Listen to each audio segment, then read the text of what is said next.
What's up, everyone? Welcome to the video. Today we're going to take a look at how to use the remote start feature on the key fob for a 2025 Honda HR-V.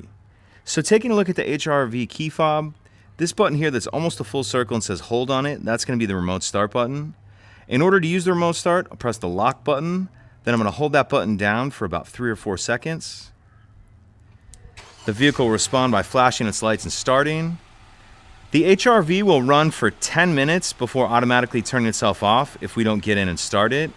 If we want to extend the runtime an additional 10 minutes, we'll repeat that first step, pressing the lock button and then holding the remote start button down for 3 or 4 seconds. You'll only be able to remote start the vehicle twice or once with the extension before you'll need to get in and start it normally, before the remote start will work again. If we want to cancel the remote start or turn the vehicle off before we've gotten in it, we'll just hold that remote start button down for a couple seconds.